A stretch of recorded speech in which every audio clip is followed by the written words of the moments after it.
Hi everybody. It's been a minute since I shot one of these videos, so I just figured why not take one of them and send them out there. You know, somebody might need to hear what I have to say about my own personal experiences about life and how every day I'm getting closer to my dreams and every day I'm working even harder to making sure that they become a reality. Today I want to talk about faith, and the reason I want to talk about faith is because for anyone to achieve any goal or dream that they want in life, faith is a very important thing. Without faith, it's impossible to achieve anything. You have to believe that you can have whatever it is that you dream about, whether it's a goal, whether it's a job, whether it's a talent that you want to manifest, whether it's a business or whatever the case may be. You have to believe that you can have these things, otherwise you will not even start the process. So having faith is really just the beginning of it all. It's the hope. It's where everything starts. So I want to break it in 3 parts, and hopefully, you can assess yourself where you are, if you are in either stages of the 3, or perhaps you need to start with the first one. So the first type of faith that you need to have in life is the faith to start.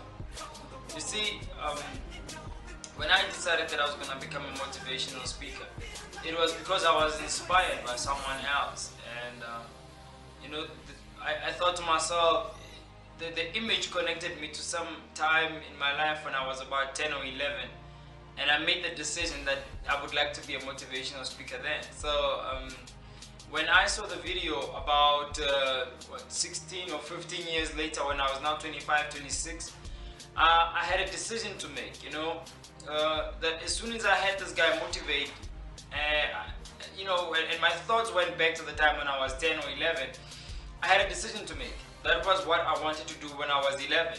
Is it necessarily what I would want to do now when I'm older?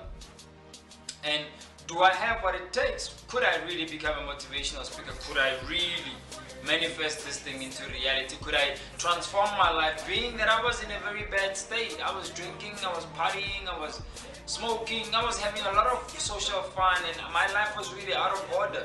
And I thought to myself, could I really be of influence? Could I really turn my life around and inspire somebody to become whatever it is that they want to become? Could I become it, in the first place?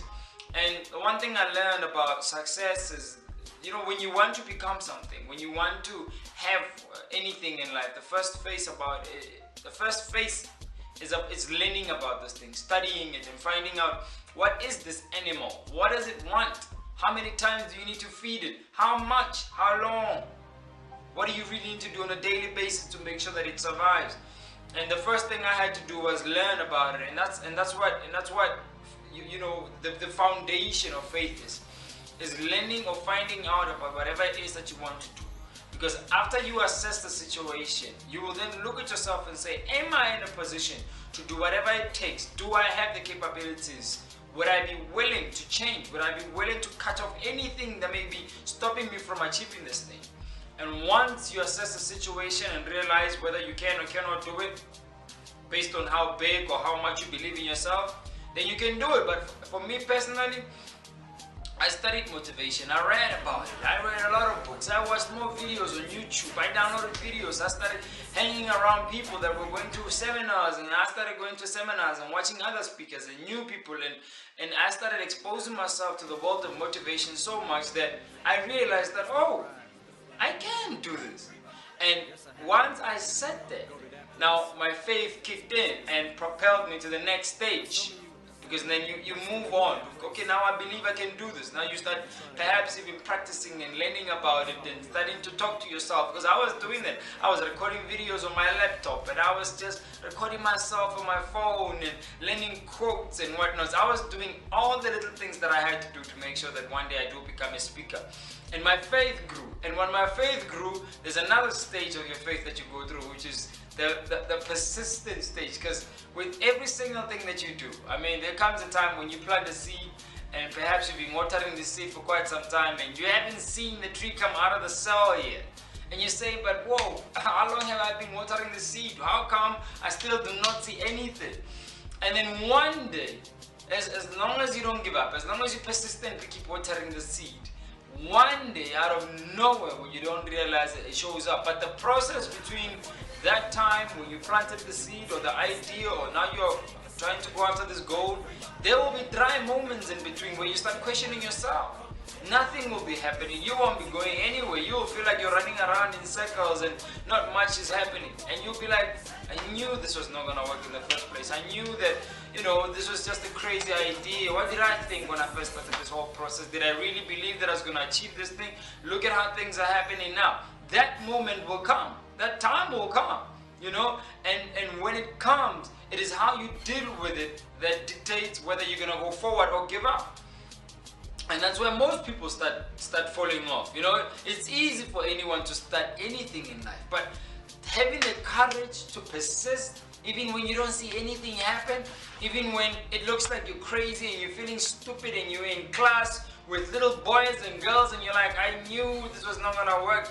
When you feel that way, when you feel like, you know what, this was just a waste of my time, it is having the courage to hold on when nothing is happening that will help you go through the hard times. That will be your rod and stuff. And I learned one thing also, that once you go through the hard times, it is important to assess why you're doing what you're doing. Because once you remember why you began this whole process, what is the reason behind you trying to achieve this goal, or go back to school, or start a business, what was the reason behind all of this?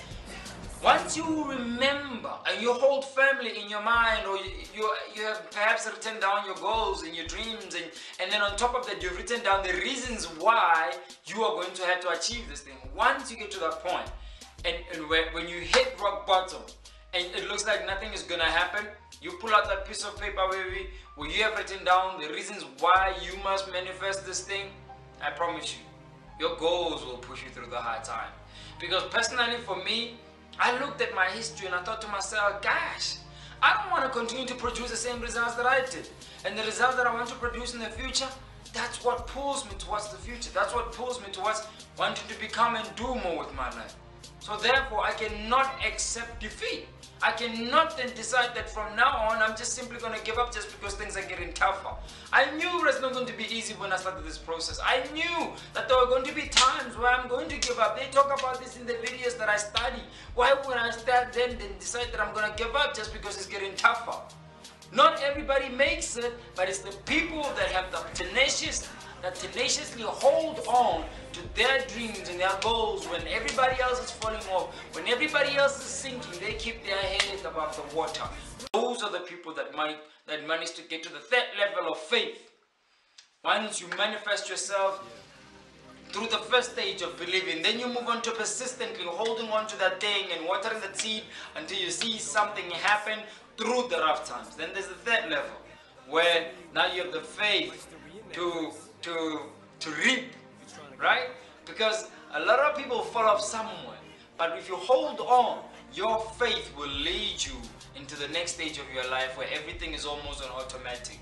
Where all the hard work that you're putting on, when all the craziness have fallen away, when all the things that you never thought would matter, when all the little things that you've been doing on a daily basis finally come along, come together, and you look at yourself, at your life, and you're like, whoa, look at how much these things are happening to me. Look how, like for example, for me personally, I moved from just believing to start talking to school kids.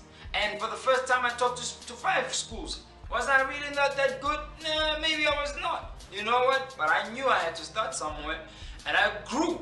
And I started learning more, and I learned more, and I learned more, and there were dry patches in between. But then I get another opportunity where this time I told myself I'm going to go talk to more than 10 schools. And you know what I did? I spoke to over 10 classes, 10 groups of students. And when I left that place, it was like I'm on automatic because I felt that motivation was no longer something that I was learning, but it had become so much a part of my philosophy that I would even speak without a note in my hand, that every single quote that I needed to remember, or every single story that I needed to tell during my presentation, I no longer had to write it down. It was stuff that was in my head. But now this thing was no longer something that I was seeking for, it was seeking me. It was saying, hey, you look like the right type of place to come rest in. You look like you're determined to come and make this thing really work. You look like you're the kind of guy we need to go into the future. And I manifested that. Then I move on to the third stage where now I met a professional motivational speaker, and after showing him my videos, he says, hey man, I want to work with you. Why? Because your faith has carried you all throughout the years to the point where now you have your own videos on YouTube, you have presentations that you have taken of yourself going to schools. You have gone through the stages where everybody falls away. And now that I see how serious you are about this thing, you and I, it was a divine work that we were going to meet. It was divine that you and I were going to meet. It was set in time. One day I'm going to meet you. And listen here, young man, I'm going to work with you. And this guy now takes me along when he goes around. Mr. Manamela takes me along. You know, I've seen this guy on TV 2 years ago before I met him. I saw him once. I really did. And I thought to myself, hey, you know, this guy, when I first started speaking, I thought, wow, you know, this guy's not bad, he's good. You know, I never thought much about it, but I met him 2 years later after I started the process. Now imagine if I never had the faith to start. Or imagine if I never had the faith to keep going on, even when things were not happening, even when I might have been learning quotes and all these things, but I was never getting an opportunity to speak anyway. Imagine if I never I went home and knocked on doors until principal started calling me back and saying, hey man, you gotta come back. Imagine if I never did any of that. Imagine if I never had the faith to start this whole process. Where would I be today? Would I be working with Martin? No. Would I have the opportunities that I have in front of me? No. Would I be writing a book? Perhaps no. But I have written a book now. Why? Because I believe that my story is worth telling. I believe that what I've been through can inspire somebody else. I am manifesting my faith to propel me in situations into doing things that I never imagined I would do with my life. So my advice to you is this. From this crazy looking guy, so to speak. Listen, you have to believe in yourself and nobody else does. You have to look at yourself in the mirror every single day and talk to yourself and tell yourself that, hey man, we can do this, we will do this, we have what it takes. Don't listen to anybody else that says anything. They are just going to destroy your momentum. Convince yourself and get rid of all these negative people and negative self-talk that you may be engaged in to try and convince yourself that you don't have enough. Once you start telling yourself all the positive things that you need, promise me, the process will take you itself. It's like a river. You jump in it and it flows down the road, and it just takes you along the bends and eventually throws you off wherever you need to throw off. But listen, you need to believe in yourself. They say faith is the substance of things hoped for. You gotta have hope. You gotta believe in something. You gotta want to have something. You gotta wish and hope for something different. Because then when you have hope, faith kicks in, because it says, hey, at least we have something to work with here. Let's see what we can do with it. And it starts small, which is why the Bible talks about how he must have faith as small as a mustard seed. Because from that mustard seed, it grows into something amazing. My life has transformed. I've gone through places I never thought I would be. I'm doing things with my life I never thought I could do. I'm becoming somebody I never thought I could become. Why? Because I simply believed in myself.